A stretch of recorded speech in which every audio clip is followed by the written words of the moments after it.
Okay guys, तो आज के सेशन में हम लोग डिस्कस करेंगे कि जावा में अगर आप कोडिंग करना चाहते हैं तो क्या सॉफ्टवेयर चाहिए। इसके बारे में मैंने थोड़ा सा डिस्कस किया था, लेकिन आज हम डिस्कस करेंगे कि काफ़ी डिटेल में कि आप जावा के प्रोग्राम को किस तरीके से कंपाइल करेंगे, किस तरीके से रन करेंगे, उसके पीछे की सभी कहानी के बारे में काफ़ी डिटेल में हम लोग डिस्कस करेंगे।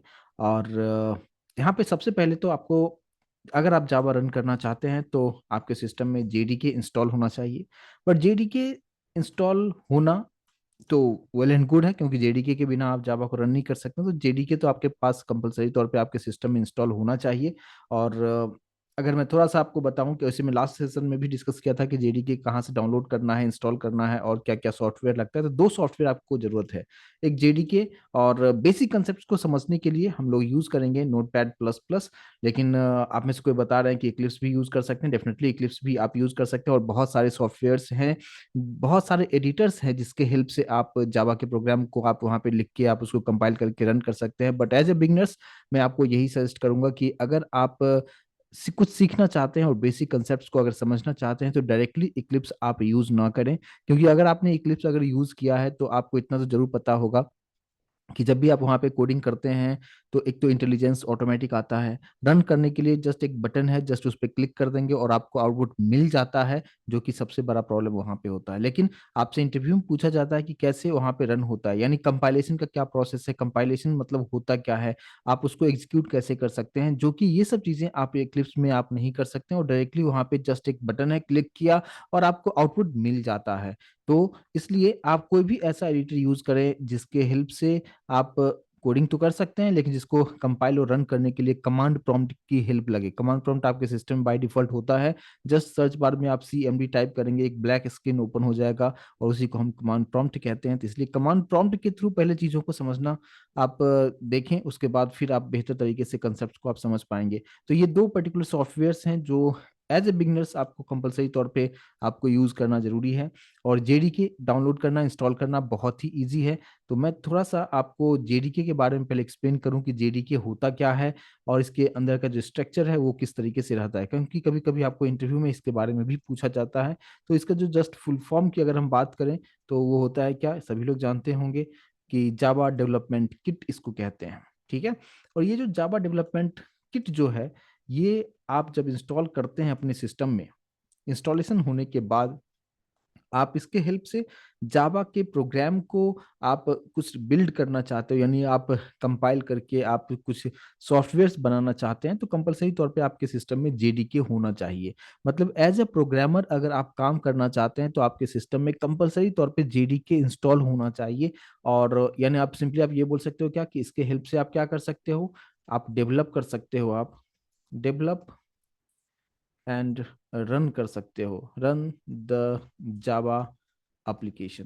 यानी जावा एप्लीकेशंस को आप डेवलप भी कर सकते हो और आप रन भी कर सकते हो। आप कब, जब आपके सिस्टम में जेडीके इंस्टॉल्ड है तो, यानी जेडीके का फंक्शनलिटी अगर आपसे पूछा जाए तो आप सिंपली आप बता सकते हो कि if you want to develop some software in Java and you want to execute that particular application, then you must need to install JDK in your system।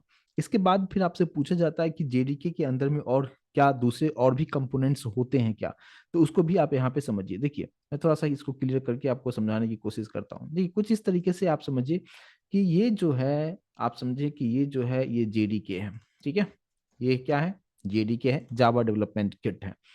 इस जेडीके के अंदर में जो एक पार्ट आता है, वहां पे आ जाता है क्या कि JRE आता है इसके अंदर में। तो मैं थोड़ा सा अलग स्ट्रक्चर कर देता हूँ उसका, कुछ इस तरीके से। ठीक है, तो इसको हम क्या कहेंगे, जेडीके के अंदर में क्या आ गया, JRE आ गया। इसी के अंदर में स्ट्रक्चर को आप समझने की कोशिश कीजिएगा। जेडीके, उसके अंदर में JRE है, और इस JRE के अंदर में जो है होता है JVM होता है। ठीक है, ये तीन टर्म आपसे इंटरव्यू में पूछा जाता है कि जब आप जेडीके इंस्टॉल करते हैं तो आपके सिस्टम में क्या क्या सॉफ्टवेयर और भी चीजें और भी कंपोनेंट्स इसके क्या क्या है जो कि मतलब आपके सिस्टम में इंस्टॉल हो जाते हैं। तो आपको बताना होगा कि जेडीके जब भी आप इंस्टॉल करते हैं तो बाय, क्योंकि जेडीके के अंदर में ही जेआरई है और जेआरई के अंदर में जेवीएम है, तो ये ऑटोमेटिक सी सारा चीज आपके सिस्टम में इंस्टॉल हो जाता है।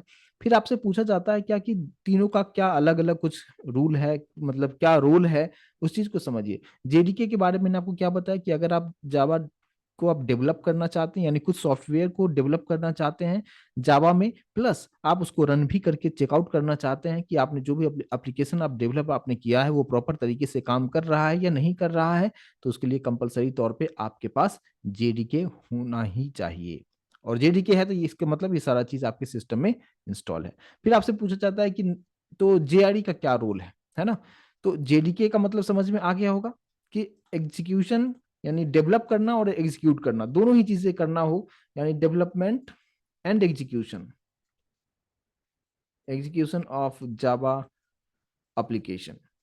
ठीक है, ये पार्ट हो गया कि जावा का ये रोल हो गया। Next JRE. जेआरई का फुल फॉर्म होता है जावा रन टाइम इन्वायरमेंट। जावा रन टाइम इन्वायरमेंट का मतलब क्या होगा कि अगर आपने सिर्फ आप ऐसा भी कर सकते हो कि आप अलग अलग चीजों को इंस्टॉल कर सकते हैं। सपोज आप चाहते हो कि जेडीके नहीं इंस्टॉल करके आप सिर्फ जेआरई भी इंस्टॉल करना चाहेंगे, तो आप अगर जस्ट गूगल पे जाएंगे जेआरई डाउनलोड कराएं और उसको आप इंस्टॉल आप कर सकते हैं। बट जेआरई अगर आप इंस्टॉल करते हैं अपने सिस्टम में, तो सिर्फ जावा के द्वारा बनाया गया एप्लीकेशंस जो होगा सिर्फ उसी को आप रन करके देख सकते हैं, न कि आप न्यू एप्लीकेशंस जावा में आप डेवलप नहीं कर सकते हैं। तो ये डिफरेंस होता है, यानी जेआरई जो है only used to execute the Java application. ठीक है, तो यहां पे only for execution, only for execution of Java apps. I hope कि चीजों को समझ पा रहे होंगे। तो आपसे कभी कभी ये भी डिफरेंस पूछा जाता है कि what is difference between JDK and JRE. तो आपको बताना है कि JRE is also component of JDK, but if you install only JRE, then आप सिर्फ जावा के एप्लीकेशंस को आप एग्जीक्यूट करके आप देख सकते हो।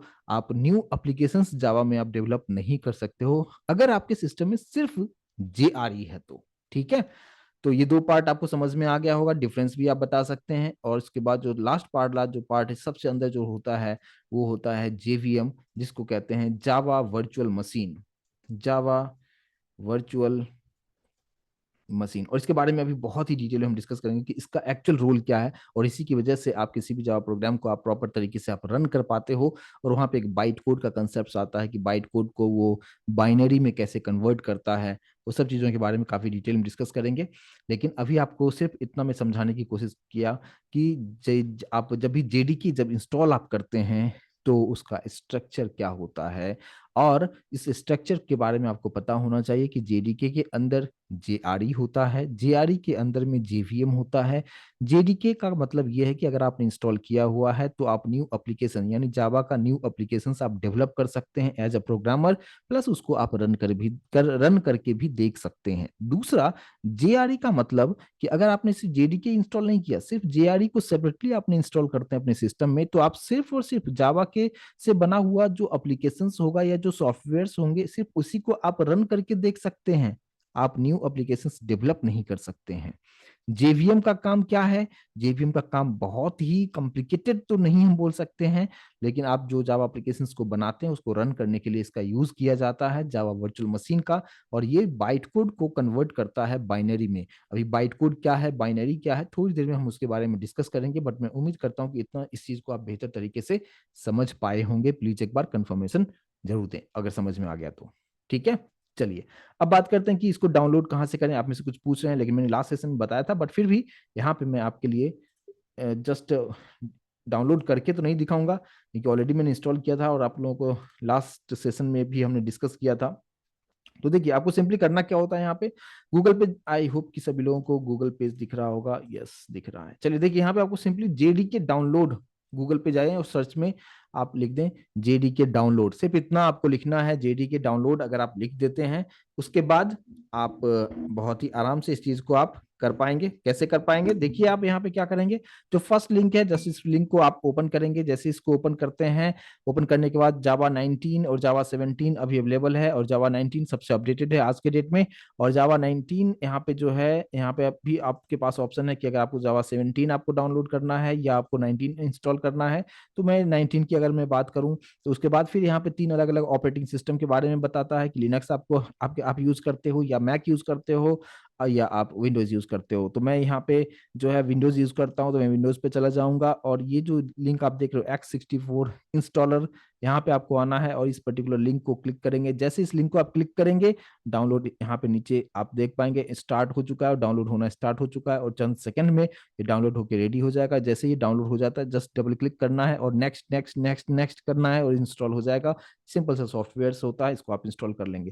और जैसे ये इंस्टॉल हो जाता है, इसके बाद आपको सिंपली करना क्या होगा कि आप अगर चेकआउट करना चाहते हैं कि आपके सिस्टम में इंस्टॉल हुआ है या नहीं हुआ है, तो उसके लिए आपको ओपन करना होता है कमांड प्रॉम्प्ट। कमांड प्रॉम्प्ट कैसे ओपन करते हैं, आप अपने जो भी विंडोज आप यूज करते हैं, और मैं हमेशा रिकमेंड करूंगा कि अपडेटेड ही यूज किया करें। आप में से कुछ कुछ लोग बोल रहे हैं विंडोज 7 भी है यूज कर रहे हैं, बट विंडोज 7 में भी काम करता है, बट अपडेटेड हमेशा अपग्रेड रहें, ज्यादा बेहतर होगा। आप विंडोज 10 यूज करें और यहाँ पे आप जस्ट CMD टाइप करेंगे, सर्च बार में CMD टाइप करेंगे और आपके सामने कुछ इस तरीके से एक ब्लैक स्क्रीन आपको देखने को मिलेगा। और इस पर्टिकुलर ब्लैक स्क्रीन पे आप यहाँ पे चेकआउट कर सकते हैं कि आपके सिस्टम में JDK इंस्टॉल हुआ या नहीं हुआ। लेकिन मैंने आपको इंस्टॉलेशन का प्रोसेस अभी आपको मैंने नहीं बताया, लास्ट सेशन में ऑलरेडी मैं डिस्कस कर चुका था। तो जस्ट अभी जो फाइल यहाँ पे आप जो नीचे आप देख पा रहे हो जो कि डाउनलोड हो चुका है, इसी को जस्ट डबल क्लिक करना है और ओके करके नेक्स्ट नेक्स्ट करेंगे, इंस्टॉल हो जाएगा। तो डाउनलोड करने के बाद इंस्टॉल कीजिएगा, उसके बाद फिर आप कमांड प्रॉम्प्ट ओपन करके यहाँ पे आप चेकआउट आप कीजिएगा। कैसे, जावा सी आपको लिखना है, जावा सी मतलब जावा का कंपाइलर, और यहाँ पे हाइफन देते हुए आपको लिखना है क्या, वर्जन आप लिखेंगे और जस्ट एंटर प्रेस कर दें। अगर आपने प्रॉपर तरीके से इंस्टॉल हुआ रहेगा तो आपको यहाँ पे इस तरीके से देखने को मिलेगा कि जावा का कंपाइलर कौन सा वर्जन आपने इंस्टॉल किया हुआ है। मेरे सिस्टम में मैंने 19.0.1 वर्जन ऑफ जावा कंपाइलर हमने इंस्टॉल किया हुआ है मेरे सिस्टम में, राइट। तो ये कंपलसरी तौर पे इसको चेकआउट आप जरूर कर लें। तो ये अगर इंस्टॉल्ड है, बस हो गया, बस काम खत्म। अब आप जावा की कोडिंग को आप करने के लिए बिल्कुल तैयार हैं। और लेकिन कोडिंग कहाँ पे करेंगे, उसके लिए आपको कुछ एडिटर्स चाहिए, और वो एडिटर्स हम यहाँ पे नोटपैड प्लस प्लस आपको यूज कर आप कर सकते हैं। तो मैं यहाँ पे नोटपैड प्लस प्लस डाउनलोड आप गूगल पे जस्ट लिखेंगे, फर्स्ट लिंक पे आप क्लिक कर लें, इसका जो ऑफिशियल वेबसाइट है, और यहाँ पे जस्ट आप क्लिक करेंगे, डाउनलोड होना स्टार्ट हो जाएगा। नीचे एक और आपको लिंक आपको देखने को मिलेगा डाउनलोड, यहाँ पे जस्ट आप क्लिक करेंगे और यहाँ पे डाउनलोड ये हो चुका है। और इसको भी जस्ट डबल क्लिक करें, नेक्स्ट नेक्स्ट करें, इंस्टॉल हो जाएगा। बहुत ईजी प्रोसेस है, ठीक है। तो इसमें कोई भी मतलब कंसेप्ट ऐसा नहीं है कि आप नहीं कर सकते हैं, क्योंकि अगर आप IT के स्टूडेंट्स हैं या नहीं भी हैं तो सॉफ्टवेयर को डाउनलोड करना, इंस्टॉल करना बहुत ईजी प्रोसेस है। तो आई होप कि इस चीज को समझ पाए होंगे। तो 2 सॉफ्टवेयर कंपलसरी तौर पे आपके पास होना जरूरी है, उसके बाद ही इस चीज को आप कर सकते हैं, ठीक है। चलिए, तो ये दोनों ही चीज मेरे सिस्टम में इंस्टॉल है, तो हम लोग कोडिंग करने के लिए तैयार हैं। और हमारे पास में आ जाता है नोटपैड प्लस प्लस, ठीक है, जो कि इंस्टॉल मैंने किया हुआ है। और कुछ इस तरीके से विंडो आप यहाँ पे इसका इंटरफेस आप देख पाएंगे, जो कि बहुत ही ईजी आपको देखने को मिलेगा। यहाँ पे लिखा हुआ है New 1, और यहाँ से आपको कोडिंग करना है और बेहतर तरीके से इस चीज को आप कर सकते हैं। यहाँ पे किस तरीके से कोडिंग हम करेंगे उस पर हम डिस्कस हम करेंगे। देखिए, जैसा कि हम लोगों ने डिस्कस किया है कि जावा एक ऑब्जेक्ट ओरिएंटेड प्रोग्रामिंग लैंग्वेज है, लास्ट सेशन में भी हमने डिस्कस किया था, जहाँ पे मैंने आपको बताया था कि क्लास है, ऑब्जेक्ट्स है, इनहेरिटेंस है, बहुत सारी चीज़ों के बारे में मैंने आपको बताया था। तो क्लास है सबसे फर्स्ट पार्ट जो आता है कि जब भी आप जावा की कोडिंग कर रहे हैं तो कंपलसरी तौर पे क्लास आपको लिखना है, और सभी स्मॉल में लिखना है, क्योंकि जावा एक कंप्लीटली केस सेंसिटिव लैंग्वेज है। तो जिस तरीके से सिंटैक्स दिया जाएगा उसी तरीके से आपको कोडिंग करना है। आप अपने अकॉर्डिंगली आगे पीछे करेंगे तो प्रॉब्लम क्रिएट होगा। तो यहाँ पे क्लास में सभी स्मॉल में लिखना है। क्लास का नाम आप जो भी देना चाहे आप दे सकते हैं। मैंने क्लास का नाम दे दिया मैक, आप जो भी मर्जी आप क्लास का नाम ABCD XYZ कुछ भी आप दे सकते हैं। और यहाँ पे मैंने नाम दे दिया। क्लास का नाम देते टाइम भी आपको थोड़ा सा यहाँ पे ध्यान देना है कि जब भी क्लास का नाम दें फर्स्ट लेटर कैपिटल में आपको रखना चाहिए। बट ये उतना कंपलसरी नहीं है, आप स्मॉल में भी लिख के कर सकते हैं, बट रूल बताया गया है, जावा जावा वालों ने बताया है कि आप जब भी क्लास की बात करें तो फर्स्ट लेटर हमेशा कैपिटल रखें। तो उसी को प्लीज फॉलो कीजिएगा, ठीक है। तो क्लास का नाम हमने मैक दे दिया, आप कुछ भी नाम दे सकते हैं। करली ब्रैकेट ओपन एंड क्लोज आपको करना है, मतलब क्या कि आपको जो भी कोडिंग करना है आपको इसी के अंदर में कोडिंग करना है, राइट। यहां तक क्लियर होगा। क्लास, क्लास का नाम, अब यहाँ पे करली ब्रैकेट के अंदर में एक होता है क्या, यहाँ पे कंपलसरी तौर पे एक होता है लिखना होता है आपको, जिसको कहते हैं क्या, पब्लिक स्टैटिक वाइड मेन हम कहते हैं यहाँ पे। और फिर यहाँ पे हम लिखते हैं स्ट्रिंग ARGS, कुछ इस तरीके से आपको लिखना है। तो स्ट्रिंग ARGS, और यहाँ पे स्क्वायर ब्रैकेट जो एरे साइन को इंडिकेट करता है, बट इसके बारे में काफी डिटेल में डिस्कस करेंगे, तो थोड़ा सा पेशेंस के साथ प्लीज बैठिएगा। अब देखिए आप public static wide main string ARGS, इसके पीछे बहुत लंबी कहानी है जो कि हम लोग आने वाले सेशन में डिस्कस करेंगे। लेकिन ये मैं शॉर्ट में अगर मैं इसको बताऊं कि एक दूसरी बात, एक चीज और, कि इसको एक्सप्लेन करने के लिए कम से कम मुझे 1 आवर का वक्त चाहिए, तो मैं चीजों को एक्सप्लेन कर सकता हूँ। बट आज हमारा टॉपिक कुछ और है, पहले उसको हम कंप्लीट करेंगे तो ही आप इसको और बेहतर तरीके से समझ पाएंगे। तो थोड़ा सा स्टेप बाय स्टेप हम जाएंगे तो ज्यादा चीजों को आप बेहतर तरीके से समझ पाएंगे, क्योंकि पहले आपको ये समझ में आ जाए कि आप जावा प्रोग्राम को कैसे रन करते हैं, कंपाइल करते हैं, तो उसके अंदर में क्या सब चीजें होता है, पहले वो सब चीजों को समझ लेंगे। तो फिर हम इसके बारे में एक एक कीवर्ड के बारे में काफी डिटेल में डिस्कस करेंगे, तो आपको कंसेप्ट बेहतर तरीके से समझ में आएगा। तो फिलहाल ये जो आप हमने यहाँ पे आपके सामने जो लिखा है, ये public static wide main string ARGS, इस पे भी ध्यान दीजिएगा, ये सभी स्मॉल में लिखा हुआ है, बस स्ट्रिंग का S कैपिटल है, बाकी सब कुछ स्मॉल में लिखा हुआ है, इस बात पे ध्यान दीजिएगा। ऐसा नहीं कि आपने पब्लिक का P कैपिटल कर लिया या कुछ इस तरीके से करेंगे तो वो प्रॉब्लम क्रिएट करेगा, क्योंकि ये कंप्लीटली इनबिल्ट है। कुछ कुछ चेंजेस हम कर सकते हैं अपने अकॉर्डिंग, लेकिन हम आगे इसके बारे में डिस्कस करेंगे। बट एज फॉर नाउ आप एज इट इज इसको आप लिखें एज ए बिगनर्स, उसके बाद फिर इसमें आप अपने अकॉर्डिंगली चीजों को आप कर सकते हैं। और इसे हम कहते क्या है, इसको मैं थोड़ा सा इस तरीके से करके देता हूँ, और मैंने बोल दिया कि ये हमारा मेन मेथड होता है। मेन मेथड का मतलब ये होता है कि कंपलसरी तौर पे आपको जावा प्रोग्राम को रन करने के लिए कंपलसरी तौर पे आपको मेन मेथड आपको चाहिए। इसके बिना जो है ये काम नहीं करेगा, तो प्लीज आप इसको जरूर आप मेंशन करें। लेकिन क्यों चाहिए, क्या जरूरत है इसकी, इसके बारे में हम आने वाले सेशन में डिस्कस करेंगे, ठीक है। लेकिन फिलहाल आप इतना समझें कि ये कंपलसरी तौर पे आपको लिखना होगा, ये सिंटैक्स का पार्ट है, you have to mention in your each and every Java program. अब ये तो हो गया कि चलो ठीक है, ये हमारा मेन मेथड हो गया। अब जो भी कोडिंग करना है, यहाँ पे फिर से मैंने curly bracket open and close किया है, और यहीं पे आपको जो भी स्टेटमेंट आपको लिखना है, यहाँ पे आप क्या प्रिंट करना चाहते हैं। तो यहाँ पे कुछ भी प्रिंट करना होता है, जब भी हम जावा में कुछ प्रिंट करते हैं, तो उसके लिए हमारे पास आता है क्या, एक जो आपको यूज करना होता है, जिसको हम कहते हैं क्या, सिस्टम। ध्यान देना है कि सिस्टम में S कैपिटल होगा, आउट में सब स्मॉल में होगा, यहाँ पे हम लिखते हैं प्रिंट, ठीक है। और जस्ट ब्रैकेट आपको देना है, और लास्ट में सेमी कॉलन देना है। सेमी कॉलन का मतलब होता है क्या, कि कंप्लीशन ऑफ लाइन, कि आप इंडिकेट करते हो कि yes this line has been completed. और जिस तरीके से आप इंग्लिश लिखते हैं फुल स्टॉप के आप लिखते हो ना, फुल स्टॉप देने का मतलब क्या, कि वो पर्टिकुलर लाइन हमारा कंप्लीट हो चुका है। सेम उसी तरीके से प्रोग्रामिंग में सेमी कॉलन से लाइन कंप्लीट, कंप्लीशन का हम इंडिकेशन हम देते हैं कंपाइलर को। तो फिर आपके मन में चल रहा होगा कि यहाँ पे हमने क्यों नहीं सेमी कॉलन दे दिया, है ना। या अगर आप बात करें कि यहाँ पे जो हमने लिखा था, जिसको मैंने मेन मेथड कहा था, है ना, यहाँ पे भी लास्ट में हमने क्यों नहीं सेमी कॉलन दे दिया। क्योंकि अगर जो भी न्यू बिगिनर्स रहते हैं ना, तो उनको ये प्रॉब्लम होता है कि कहाँ पे हमें सेमी कॉलन लगाना है, कहाँ पे नहीं लगाना है। तो आप में से बहुत सारे ऐसे स्टूडेंट्स होंगे जो जिनको इस चीज का प्रॉब्लम होगा, लेकिन मैं अभी गारंटी के साथ आपको बताता हूँ, जो भी चीजें ट्रिक जो बताऊंगा आप फिर ये कभी मिस्टेक आप नहीं करेंगे। तो देखिए, सबसे पहले आप में से कुछ लोग हैं ऐसे ऐसे जिनको कंफ्यूजन होता है, तो प्लीज चैट बॉक्स के थ्रू प्लीज कंफर्मेशन जरूर दें कि यस, आप मुझे ये बताना चाहिए कि सेमीकोलन कहाँ लगाना है, कहाँ नहीं लगाना है। जब भी हम कोडिंग करते हैं तो इसमें हमेशा कंफ्यूजन होता है। अगर आप एज ए बिगिनर्स हो, एज ए नया सीखने जा रहे हो, तो आप हमेशा कंफ्यूजन होता है। इस चीज को मैं बहुत ही आराम से मैं समझाने की कोशिश करूंगा। देखिए, जैसे अगर आप इंग्लिश में ही कोई चीजों को आप लिखते हैं, है ना, मैं एक न्यू फाइल यहाँ पे करके आपको रखता हूँ, ठीक है। मान लीजिए कि आपने कोई भी टर्म, मान लो कि जावा आप लिखते हो और इसको एक्सप्लेन करना होता है, ठीक है। तो आप क्या यहाँ पे डॉट आप लिखते हो क्या, फुल स्टॉप डालते हो क्या, नहीं ना, नहीं डालते हो, यहाँ पे बिल्कुल भी नहीं डालते हैं। जावा लिखा, उसके बाद फिर आपको कुछ एक्सप्लेन करना होता है, तो इसके बारे में कुछ डेफिनेशन देना है, तो इसके नीचे कुछ इस तरीके से आके हम यहाँ पे हम लिखते हैं कि जावा इज एन, है ना, object oriented oriented programming language, ठीक है, लैंग्वेज। इस तरीके से लिखने के बाद फिर हम यहाँ पे फुल स्टॉप देते हैं, तो ये लाइन को कंप्लीट करता है ना, फुल स्टॉप लाइन को कंप्लीट करता है। लेकिन यहाँ पे क्या होता है, जावा प्रोग्रामिंग में क्या होता है, फुल स्टॉप नहीं होके क्या होगा, सेमी कॉलन होगा। बस इस चीज को आपको समझना है। लेकिन एक और चीज आपको समझिए कि यहाँ पे जो है, जो मैंने आपको बताया, कि जब भी आप कोडिंग आप कर रहे हो, और क्लास के बाद, क्योंकि आपको जो भी कोडिंग करना होता है inside class you have to write the code. तो क्लास जैसे स्टार्ट होगा, तो आपको यहाँ पे आपको करली ब्रैकेट ओपन करना है और लास्ट में क्लोज करना है। तो जब भी करली ब्रैकेट अगर यहाँ पे ओपन हो रहा है, यानी लाइन नंबर 2 में अगर करली ब्रैकेट को अगर आप ओपन कर रहे हो, इसका मतलब क्या, कि लाइन नंबर 1 में कभी भी सेमी कोलन नहीं होगा, क्योंकि यहीं से स्टार्ट हो रहा है।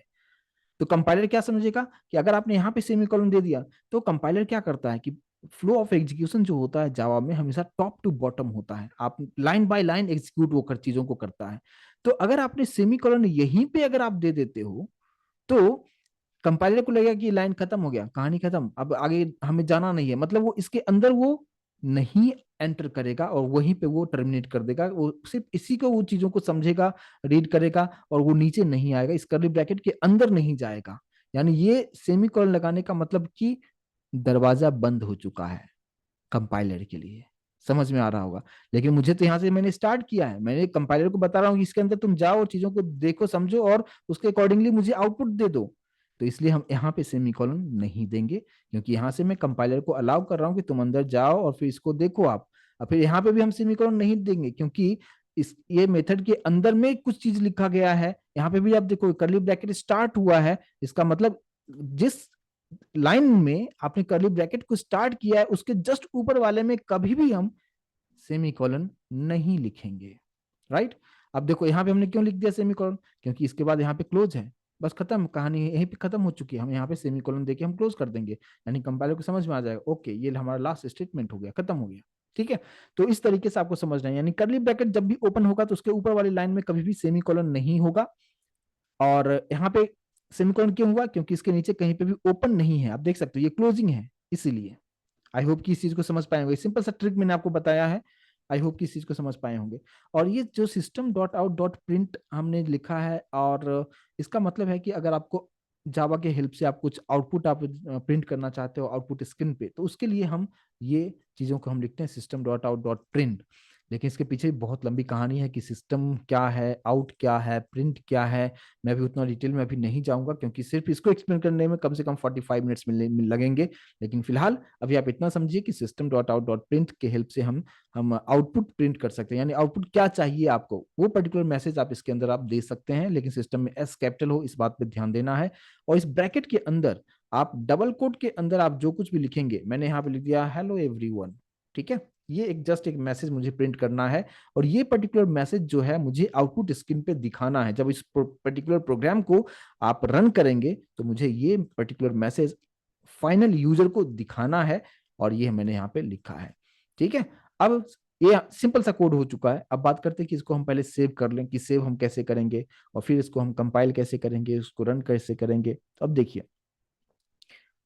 यहाँ पे सिंपल सी चीजें हो गया, क्लास, क्लास का नाम जो भी चाहे दे सकते हो, ये हमारा मेन मेथड हो गया, मेन मेथड कंपलसरी तौर से चाहिए ही चाहिए। और इसके बाद आपको ये मैसेज प्रिंट करना है, तो इसको हम कहाँ पे लिखेंगे, सिस्टम डॉट आउट के अंदर ब्रैकेट के अंदर डबल कोट कंपलसरी तौर पे देना है, और डबल कोट के अंदर में हम कुछ मैसेज को यहाँ पे प्रिंट में करना चाहता हूँ। अब बात करते हैं कि सेव करें, सेव कैसे करेंगे, आप जस्ट फाइल पे भी जाके यहाँ पे सेव कर सकते हैं, या आप shortcut keys control plus S भी प्रेस कर सकते हैं। तो मैं यहाँ पे क्लिक कर देता हूँ, जैसे मैंने क्लिक किया कहाँ पे आपको सेव करना है, आप लोग को लोकेशन पूछेगा, तो मैं मान लो कि डी ड्राइव में आके मैं सेव कर देता हूँ। डी ड्राइव में एक न्यू फोल्डर बना लिया जिसका नाम दे दिया मैंने वर्कशॉप। ठीक है। वर्कशॉप नाम का फोल्डर बनाया और यहाँ पे आके मैं सेव करूंगा। और सेव करते टाइम थोड़ा सा आपको ध्यान देना है कि आपने क्लास का जो नाम आपने दिया है वही नाम आप यहाँ पे भी यूज आप करें, यानी फाइल के का जो नाम होगा वो आप यही नाम रखें।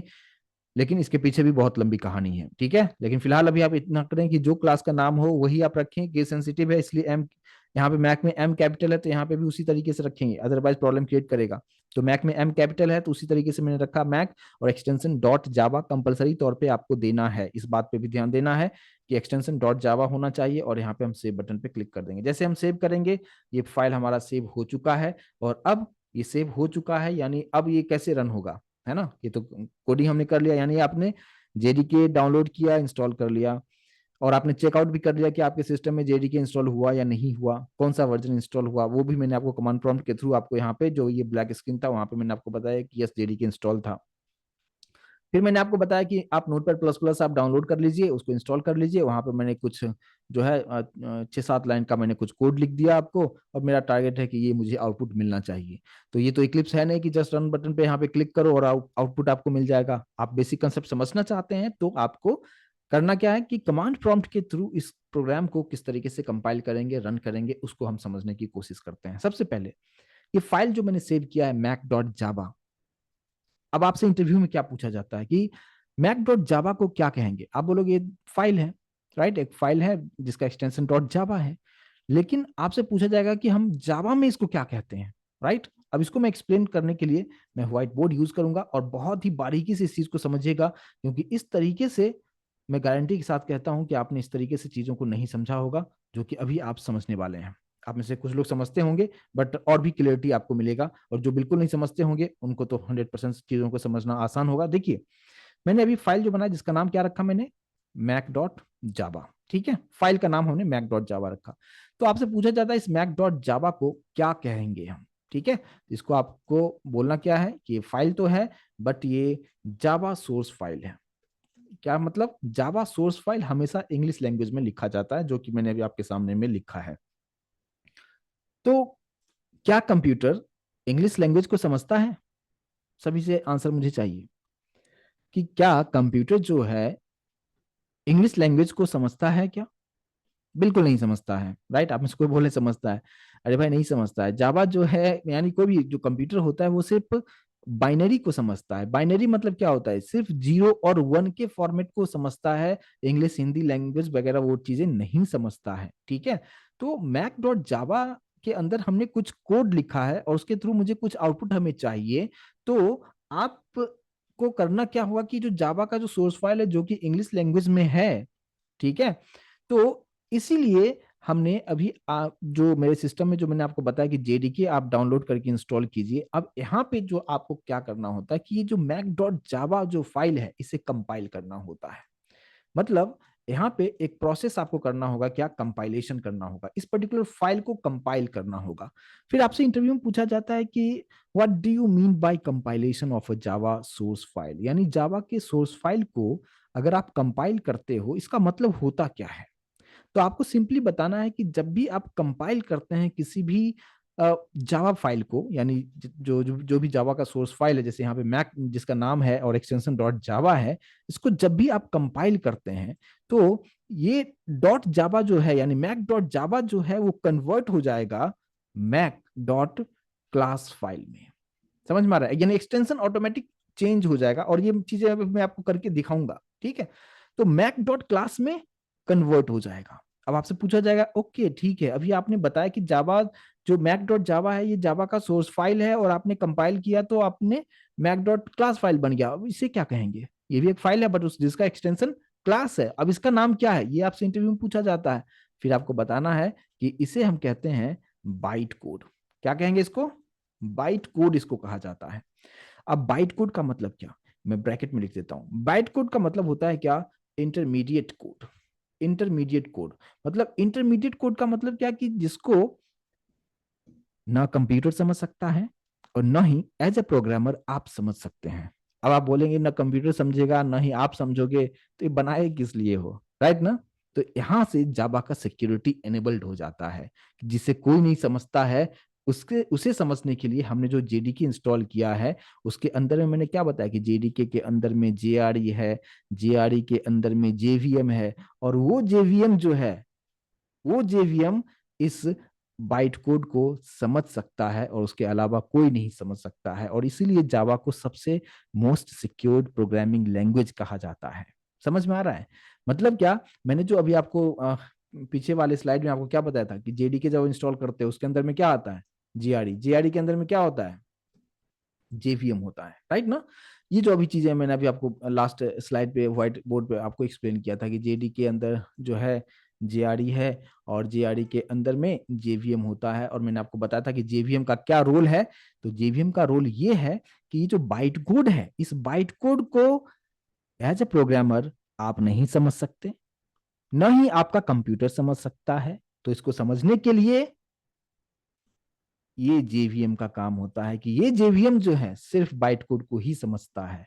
और अब यहाँ पे नेक्स्ट पार्ट होता है क्या कि अब इस मैक डॉट क्लास को अगर आप एग्जीक्यूट करते हो यानी रन करते हो तो क्या होगा, रन जैसे कमांड आप देते हैं तो जेवीएम जो है दौड़ते हुए आएगा, देखेगा ओके बाइट कोड बन चुका है, और जेवीएम बहुत ही आराम से बाइट कोड को रीड करते करेगा, और रीड करने के बाद उसको कन्वर्ट कर देता है। किस में कन्वर्ट कर देगा? बाइनरी में। ठीक है, बाइनरी का मतलब क्या होता है, 0 और 1 के फॉर्मेट में वो कन्वर्ट कर देगा, और 0 और 1 को कंप्यूटर, आपका ऑपरेटिंग सिस्टम जो है, आप वो बहुत ही आराम से 0 1 को समझ लेगा। और फिर 0 1 को जैसे ही समझता है, फिर आपको जो भी आउटपुट उस प्रोग्राम के थ्रू आपको जो भी एक्सपेक्टेड आउटपुट होगा, वो आउटपुट आपको वहां पे मिल जाता है। और ये बहुत ही इंपॉर्टेंट स्टेप्स होता है, जो कि ये स्टेप्स आप जब कमांड प्रॉम्प्ट के थ्रू करेंगे तो ही इस स्टेप्स को आप प्रॉपर तरीके से समझ सकते हैं। अगर आप इक्लिप्स यूज करते हैं या इंटेलिजे, बहुत सारे अलग अलग सॉफ्टवेयर्स हैं, एडिटर्स हैं, वहां पे इस चीज को समझना थोड़ा सा मुश्किल होगा, क्योंकि यहाँ पे प्रॉपर तरीके से मैंने आपको बताने की कोशिश किया है। राइट।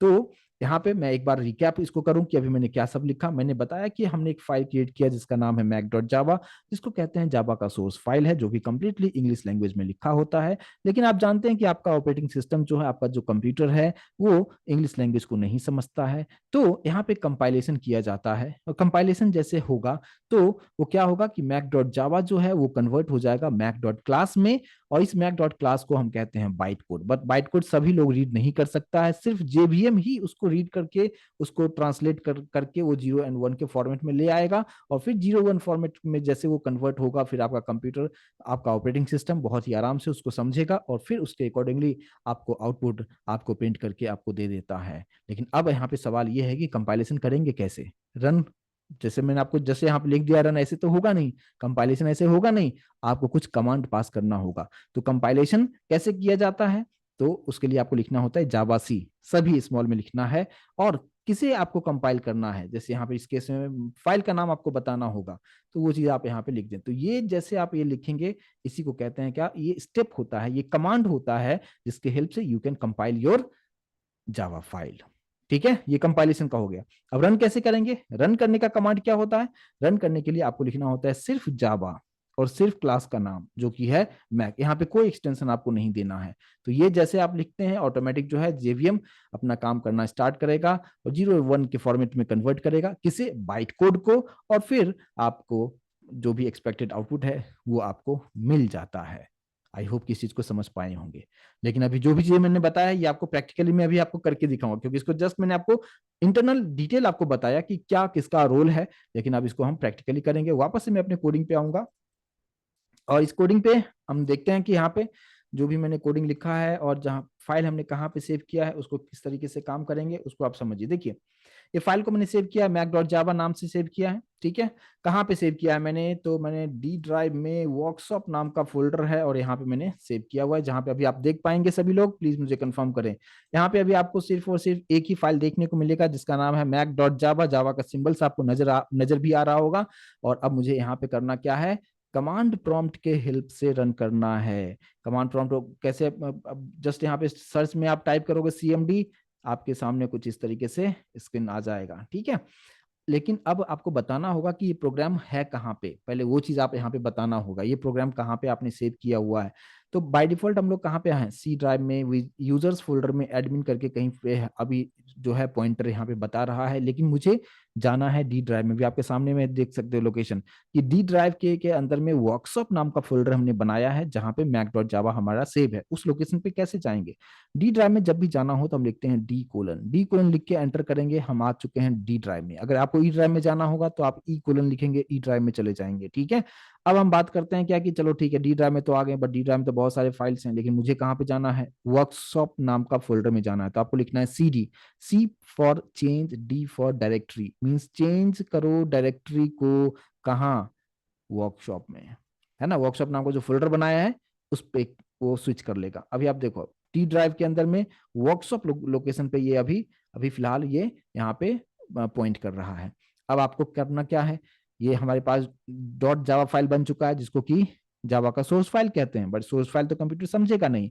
तो हमने जो जेडीके इंस्टॉल किया था, उसके हेल्प से कंपाइल कीजिए। कंपाइल कैसे करने का सिंटैक्स अभी मैंने आपको बताया, जावा सी, यानी जावा के कंपाइलर को आप बुलाते हो और बोलते हो क्या, कि देखो भाई मेरे पास एक फाइल है जिसका नाम है mac.java, इसको आप कंपाइल कर दो। कंपाइल करने का मतलब क्या बताया, कि सोर्स कोड कन्वर्ट हो जाएगा किस में, बाइट कोड में। और जैसे आप एंटर प्रेस करोगे तो यहाँ पे एक और फाइल आपको देखने को मिलेगा। मैं यहाँ पे इसे हटा देता हूँ, यहाँ पे सभी लोग बताएं, एक ही फाइल देखने को मिल रहा है अभी। मैक डॉट जावा, सिर्फ एक ही फाइल यहाँ पे इस लोकेशन पे है। लेकिन जैसे ये कमांड मैं लिखता हूँ और अपने कीबोर्ड से जैसे मैं एंटर प्रेस करूंगा और सब कुछ अगर सही होगा, तो आपको यहाँ पे एक और फाइल देखने को मिलेगा। देख पा रहे हैं? मेरे कर्सर पे फोकस कीजिए प्लीज। तो आपको यहाँ पे एक और फाइल बनता हुआ दिखेगा, और ये होता है मैक डॉट क्लास। इसको आप ओपन करके देखेंगे, आपके समझ के बाहर होगा।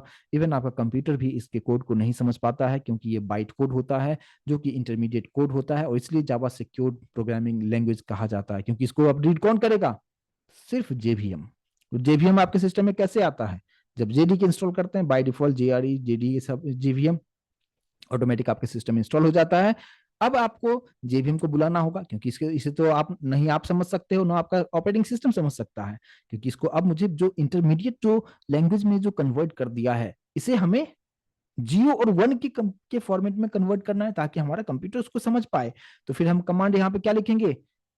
जावा, सिर्फ जावा लिखना है, और सिर्फ क्लास का नाम आपको लिखना है, और एंटर आप जैसे आप करेंगे, यहाँ पे आ चुका है हेलो एवरीवन। समझ में आया क्या? तो वो जो प्रोसेस मैंने आपको उधर बताया था, यहाँ पे किस तरीके से काम कर रहा है, मैंने आपको प्रैक्टिकली आपको करके बताया। क्या सिंटैक्स होता है, किस तरीके से आपको कोडिंग करना है, मैंने यहाँ पे बताने की कोशिश किया। मैं उम्मीद करता हूँ कि इस चीज को आप अच्छी तरीके से समझ पाए होंगे। और कंपाइलेशन क्या होता है, क्या कमांड हम लिखते हैं, मैं उम्मीद करता हूँ इस चीज को भी आप अच्छी तरीके से समझ पाए होंगे। और ये बहुत ही इंपॉर्टेंट पार्ट है इसको, और इसमें से बहुत सारे इंटरव्यू क्वेश्चंस आपसे पूछे जाते हैं। ठीक है, तो ये चीज क्लियर हो गया होगा। तो वापस मैं कोडिंग पे आते हुए कुछ और चीजों को मैं यहाँ पे ऐड करूंगा, और चीजों को और भी मैं डिटेल में एक्सप्लेन करने की कोशिश करता हूँ। आप में से कोई पूछ रहे हैं कि system dot out dot print नहीं, प्रिंट एल एन होता है। देखिए, वो आधा अधूरा नॉलेज प्लीज ना रखें, कंप्लीट नॉलेज आपके पास होना बहुत जरूरी है। देखिए, यहाँ पे system dot out dot print भी लिखे तो भी हमारा आउटपुट आया है। अगर मैंने कुछ रॉन्ग लिखा होता तो आउटपुट हमें नहीं मिलता। ठीक है, देखिए क्या होता है कि अगर मैंने सिर्फ प्रिंट लिखा है, अगर मान लीजिए कि अभी आपने देखा कि आउटपुट हमें मिल रहा है, अभी मैंने सेम लाइन को कॉपी करते हुए मैंने नीचे भी रखा, और यहाँ पे मैंने लिख दिया क्या? How are you, how are you, कुछ इस तरीके से लिखा और इसको सेव कर लिया। इस बात पे ध्यान रखें कि जब भी आप यहाँ पे काम कर रहे हैं, तो जो भी आपने कोडिंग में आप चेंजेस करते हो, each and every time you must need to save the file, और उसके बाद आपको हर बार कंपाइल करना जरूरी है, क्योंकि जो भी आपने चेंजेस यहाँ पे किया है, अगर आपने क्या किया, आप इसको सेव नहीं करेंगे और कंपाइल नहीं करेंगे, तो पुराना वाला ही आउटपुट आपको दिखाएगा, ये आउटपुट आपको नहीं दिखाएगा। इसलिए हर बार जो भी आपने चेंजेस करते हो उसको सेव कीजिए, और फिर से फाइल को कंपाइल करके फिर उसको रन कीजिए। ठीक है, तो अब देखिए, अब यहाँ पे क्या हो रहा है कि हमने 2 लाइन यहाँ पे लिखा है, हेलो एवरीवन और हाउ आर यू, 2 लाइन में हमने यहाँ पे लिखा है। अब यहाँ पे मैं आउटपुट स्क्रीन पे आता हूँ, यानी ये जो हमारा कमांड प्रॉम्प्ट है, हमें क्या करना होगा? पहले कंपाइल करना होगा, राइट ना? कंपाइल करने का सिंटैक्स कमांड क्या है? जावा सी मैक डॉट जावा, राइट ना? एंटर आप करेंगे, इंटरनली क्या हो रहा है अभी आप समझ चुके हैं, मैं उसके पीछे नहीं जाऊंगा अब क्या हो रहा है। और फिर हम रन करेंगे। रन करने का कमांड क्या है? जावा मैक, और एंटर आप कीजिए। देखिए, आप आउटपुट आपको मिल रहा है, hello everyone how are you. Output दोनों ही लाइन तो मुझे दिख रहा है, लेकिन दोनों सेम लाइन में दिखता है। लेकिन हमने यहाँ पे 2 अलग अलग लाइन में लिखा था, जो कि वो लाइन को ब्रेक नहीं कर रहा है, और सेम लाइन में आपको प्रिंट करके आपको दिखाता है। और ये होता है प्रिंट का मतलब। प्रिंट का मतलब क्या? वो सिर्फ सेम लाइन में ही प्रिंट करेगा। आप कितना भी स्टेटमेंट आप डाल दो, जैसे मान लो कि यहाँ पे कुछ और भी चीजों को मैंने यहाँ पे लिख दिया है, ठीक है, एक लाइन और ऐड कर दिया, इसको हमने सेव किया, और फिर से मैं यहाँ पे इसको कंपाइल करूंगा। कंपाइल करने के लिए जावा सी मैक डॉट जावा, और फिर हमने यहाँ पे रन कर दिया। आप देख सकते हो, hello everyone how are you, how are you आया। ये 3 लाइन आपको प्रिंट करके दिखा रहा है, लेकिन तीनों सेम लाइन में दिखा रहा है। तो यहाँ पे हम यूज करते हैं एल एन। एल एन का मतलब होता है क्या? New line. उल्टा रीड करो, n for new, l for line, new line, कुछ इस तरीके से।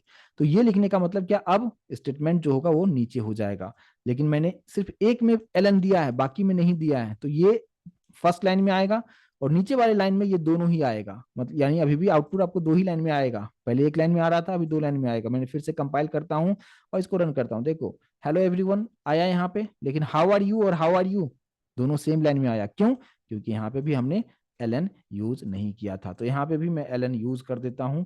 तो यहाँ पे अब आप यहाँ पे अगर देखेंगे, मैंने इसको कंपाइल किया, और कंपाइल करने के बाद जब मैं रन कर रहा हूँ, hello everyone how are you, how are you, अलग अलग लाइन में तीनों प्रिंट करके दिखाता है। तो अभी आपको समझ में आ गया होगा कि प्रिंट और प्रिंट एलएन में क्या डिफरेंस है। ये भी आपसे इंटरव्यू में पूछा जाता है, इस बात पे आप जरूर आप ध्यान दें। तो मैं उम्मीद करता हूँ इस चीज को समझ पाए होंगे। लेकिन अगर आप चाहते हो क्या कि ये काफी क्लोज क्लोज है, थोड़ा सा बीच में गैप आपको चाहिए रहेगा, तो जितना भी गैप चाहिए रहेगा, आप डबल कोट के अंदर बैकस्लैश एन डाल दीजिए। बैकस्लैश एन, जितना गैप 2 डालो तो 2 लाइन का ब्रेक आपको मिल जाएगा। है ना, लेकिन डबल कोट के अंदर रखना है बैकस्लैश एन से, बैकस्लैश एन आप यूज करके आप इस चीज को कर सकते हैं। बैकस्लैश एन यहाँ पे भी दे दिया, यहाँ पे भी मैं दे देता हूँ, तो बैकस्लैश एन का मतलब भी लाइन को ब्रेक ही करता है वो। और कुछ इस तरीके से आप देख सकते हैं। अब मैं फिर से कंपाइल करता हूँ, क्योंकि हर बार जितनी भी चेंजेस करना है, each and every time you must need to compile your program. ठीक है, अभी आप देख सकते हो हेलो एवरीवन 2 लाइन का गैप है, हाउ आर यू 2 लाइन का गैप है, फिर हाउ आर यू, फिर यहाँ पे 2 लाइन का गैप है। तो कुछ इस तरीके से इस चीज को कर सकते हैं। तो मैं उम्मीद करता हूँ कि प्रिंट करने का जो चीजें हैं, लाइन को ब्रेक करना, प्रिंट और प्रिंट एलन में क्या डिफरेंस है, ये चीजें आप समझ पाए होंगे। अगर आपने लास्ट सेशन को अटेंड किया होगा तो मैंने वहाँ पे डेटा टाइप के बारे में बताया था, वेरिएबल्स के बारे में बताया था, तो उसका मैं यहाँ पे थोड़ा सा आपको इंप्लीमेंटेशन करके दिखा दूं। मैंने आपको बताया था कि आप डायरेक्टली x=10 अगर आप यूज करना चाहें अपने प्रोग्रामिंग में तो आप नहीं कर सकते हैं, राइट ना, ऐसे कुछ बताया था। इसके लिए मैंने कंसेप्ट बताया था डेटा टाइप। तो मैंने आपको बताया था कि सबसे पहले तो बताओ कि 10 कौन सी टाइप की वैल्यू है, तो ये कौन सी टाइप की वैल्यू है, इंटीजर टाइप की वैल्यू है। तो हम लोग क्या लिखेंगे यहाँ पे, ऐसे भी लिख सकते हैं इंट x=10। इसका मतलब क्या हो जाएगा कि आप 10 जो है एक इंटीजर टाइप की वैल्यू है जिसको x में स्टोर किया है, और ये इसका डेटा टाइप आपको बताना है। ये आप सेम लाइन में भी लिख सकते हैं या आप ऐसे भी लिख सकते हैं, दोनों के बारे में लास्ट सेशन बहुत डिटेल मैंने बताया था। इसको डिक्लेरेशन कहते हैं, इसको इनिशियलाइजेशन कहते हैं। इंट एक्स का मतलब क्या कि कंप्यूटर से कितना स्पेस लेगा, यस कोई बताएगा, 4 बाइट्स के स्पेस लेगा, और उसमें हम 10 को स्टोर करेंगे। अब इसी वैल्यू को मुझे प्रिंट करना होगा, तो कैसे करेंगे। तो देखिए मैंने आपको अभी जस्ट बताया कि डबल कोट के अंदर आप जो कुछ भी लिखते हैं as it is message print करके दिखाता है, लेकिन अगर मैं बिना डबल कोट लिखे हुए डायरेक्टली अगर वेरिएबल का नाम लिख देता हूं तो ये उसकी वैल्यू को प्रिंट कर देता है। दोनों में डिफरेंस समझ में आया कि अगर आपको मैसेज एज इट इज चाहिए, जैसे वहां पे लिखा हुआ था हेलो एवरीवन, राइट, अगर एग्जैक्टली वो मैसेज चाहिए था तो आप डबल कोट यूज कीजिए। लेकिन आप चाहते हो क्या कि आप डायरेक्टली आप उसके वैल्यू को प्रिंट करना चाहते हो सिर्फ विदाउट डबल कोट, आप सिर्फ एक्स लिखो, तो एक्स का मतलब क्या, एक्स के पास कौन सी वैल्यू है, 10 है, 10 को प्रिंट कर देगा। अभी आप देखिए यहाँ पे फिर से मैं इस प्रोग्राम को कंपाइल आपको करके दिखाता हूँ, और आप आउटपुट यहाँ पे देख पाएंगे, आपको दिखा रहा है 10। क्लियर होगा, समझ में आ रहा है कि किस तरीके से इसका यूज किया जाएगा। ठीक है, ओके, तो ये हो गया इंटीजर की वैल्यू का। मैंने आपको एक और चीज बताया था कि अगर मैंने यहाँ पे लिखा फ्लोट, फ्लोट एक्स लिखा, ठीक है, और यहीं पे वैल्यू डाल देता हूँ, फ्लोट एक्स लिखा, और यहाँ पे मैंने लिखा 10.23, क्या हम यहाँ पे एक्स को मैं प्रिंट करने की कोशिश करूंगा तो मुझे आउटपुट मिलेगा, यस और नो, प्लीज मुझे रिस्पॉन्ड जरूर करें सभी लोग, खासकर जो लोग लास्ट क्लास को अटेंड किया था अच्छी तरीके से बता सकते हैं, क्योंकि इसके बारे में काफी डिटेल में मैंने एक्सप्लेन किया था कि अगर यहाँ पे 10.23 अगर मैं लिखता हूँ तो आउटपुट मुझे आएगा या नहीं आएगा। कुछ लोग बता रहे हैं 10.23 आएगा, कुछ लोग बता रहे हैं नहीं आएगा। देखिए मैंने आपको रूल एक्सप्लेन किया था, फ्लोट जब भी डिक्लेयर करते हैं तो यहाँ पे एफ लगाना कंपलसरी होता है, राइट, और ये एफ स्मॉल में और ये कैपिटल में दोनों में लिख सकते हो आप। लेकिन अगर आपने नहीं लिखते हो इसको तो आप जैसे यहाँ पे कंपाइल करते हो उसी वक्त आपको एरर आपको दिखाता है। देखो अभी आप यहाँ पे Mac dot Java line number 5 में एरर है, क्या है, incompatible types possible logic conversion conversion from double to float. क्योंकि ये डबल टू फ्लोट बात कर रहा है क्या कि ये जो चीजें आप कर रहे हो यहाँ पे, ये तो वैल्यू कौन सी टाइप की है, डबल टाइप की वैल्यू है, लेकिन आप उसको फ्लोट में कैसे स्टोर कर सकते हो, इसलिए वो आपको एरर आपको दिखा रहा है। ठीक है, तो आपको क्या रखना है यहाँ पे, एफ आपको मेंशन करना जरूरी है, और फिर आप इस प्रोग्राम को आप यहाँ पे कंपाइल करके देखें और फिर आप रन करके देखें, तो आपको प्रॉपर तरीके से आउटपुट 10.23 आपको दिखाएगा। क्लियर होगा, समझ में आ रहा है, प्लीज कंफर्म करें। लास्ट जो भी मैंने थ्योरेटिकल पार्ट को एक्सप्लेन किया था उसी को मैं यहाँ पे प्रैक्टिकली आपको दिखा रहा हूँ। अगर मैं डबल की बात करूं तो डबल में आप ये लगाने की जरूरत नहीं है, जस्ट आप ऐसे भी लिख के छोड़ सकते हो, या आप यहाँ पे डी भी स्मॉल में लिख सकते हो, या आप कैपिटल में भी डी लिख सकते हो, सभी पॉसिबल वेज है। लेकिन बाय डिफॉल्ट सिर्फ 10.23 अगर मैं इस तरीके से लिखता हूँ तो ये डबल टाइप की वैल्यू हो गया, और यहाँ पे कोई प्रॉब्लम नहीं आना चाहिए। इसको मैं कंपाइल कर लूँ आपके लिए, और फिर आप यहाँ पे रन करके देखेंगे 10.23 प्रॉपर तरीके से दिखा रहा है। तो ये हो गया इंटीजर, हो गया फ्लोट, हो गया डबल, हो गया। अब बात करते हैं कैरेक्टर। कैरेक्टर के बारे में मैंने बहुत सारे रूल्स आपको एक्सप्लेन किया था। मान लो कैरेक्टर एक मैंने ले लिया कौन सा variable, c h equals to single quote के अंदर में मैंने कुछ एबीसी मैंने कुछ इस तरीके से लिख दिया, आउटपुट मुझे आएगा। यहाँ पे वैल्यू क्या है, वेरिएबल का नाम क्या है, सी एच, तो सी एच के पास एबीसी प्रिंट होगा या नहीं प्रिंट होगा, राइट। आप में से कुछ कुछ लोग बहुत अच्छे आंसर आप दे रहे हैं, राइट। लास्ट सेशन जो आपने अच्छी तरीके से अटेंड किया, डेफिनेटली आपको फायदा लग रहा होगा। तो एबीसी जो है मैंने आपको बताया था कि कैरेक्टर का मतलब ही होता है कि इसमें सिंगल कोड तो होना चाहिए, लेकिन सिंगल लेटर ही होना चाहिए, या सिंगल अल्फाबेट ही होना चाहिए, या सिंगल कोई भी स्पेशल कैरेक्टर ही होना चाहिए। लेकिन यहाँ पे सिंगल नहीं है, 1 2 3 कैरेक्टर्स को आपने रख दिया है।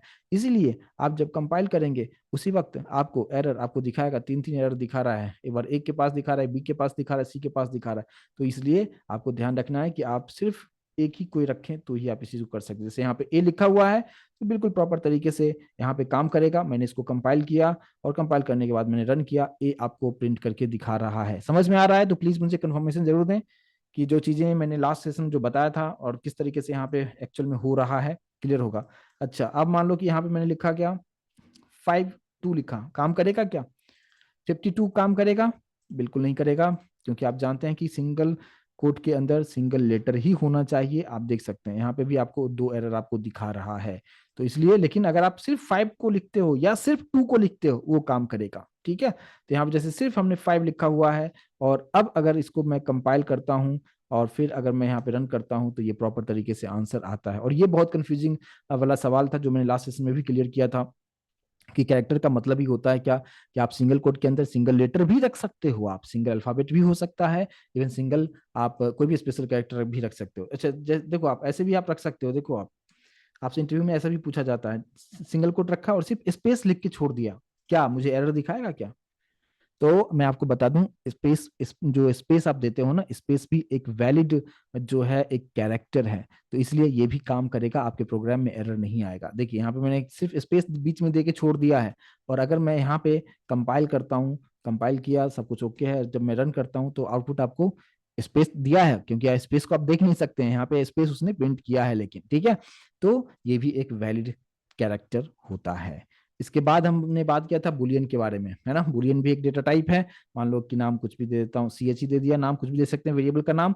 और यहाँ पे मैंने लिख दिया क्या, और आप जानते हैं कि इसमें बुलियन में ट्रू और फॉल्स होता है, तो क्या यहाँ पे मैंने ट्रू लिखा है, आउटपुट मुझे आएगा यहाँ पे सी एच में कौन सी वैल्यू प्रिंट करेगा?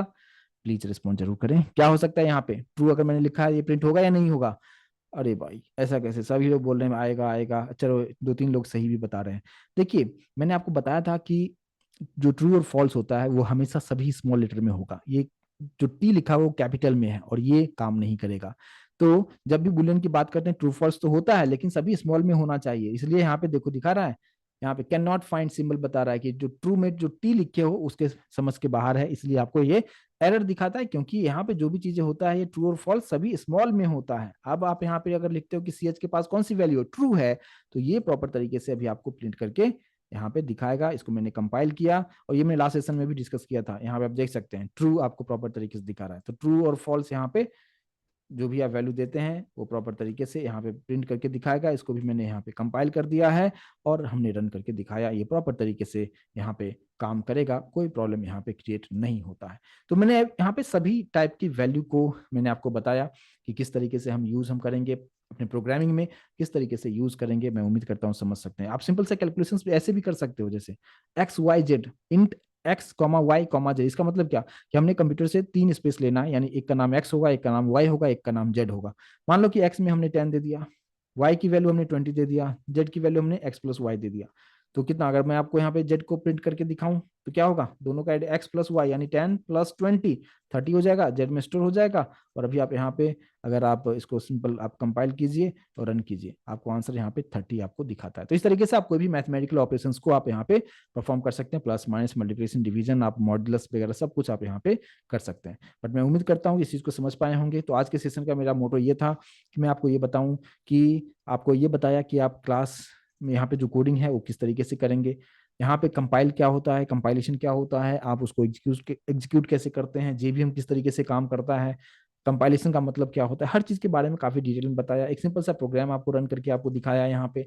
और सिस्टम डॉट आउट से प्रिंट तो आप करते हो, बट प्रिंट और प्रिंटलन में क्या डिफरेंस होता है वो बताया। लास्ट क्लास में जो मैंने आपको data type, primitive data type के बारे में जो बताया था, उसका यूज हम प्रोग्रामिंग में किस तरीके से करेंगे, कहाँ पे एरर आ सकता है, हर तरह से मैंने जो भी चीज़ें को लास्ट सेशन में एक्सप्लेन किया था, प्रैक्टिकली मैंने यहाँ पे करके आपको दिखाया है। मैं उम्मीद करता हूँ कि इस चीज़ को आप बेहतर तरीके से समझ पाए होंगे। अगर समझ पाए हैं तो प्लीज़ कंफर्मेशन जरूर दें। एंड मैं उम्मीद करता हूँ कि सेशन को आपने एंजॉय जरूर किया होगा, क्योंकि एक एक चीज़ को प्रैक्टिकली मैंने हर चीज़ आपको करके छोटे छोटे पार्ट में चीज़ों को समझाने की कोशिश किया है। ऑल क्लियर है? प्लीज़ कंफर्मेशन जरूर दें।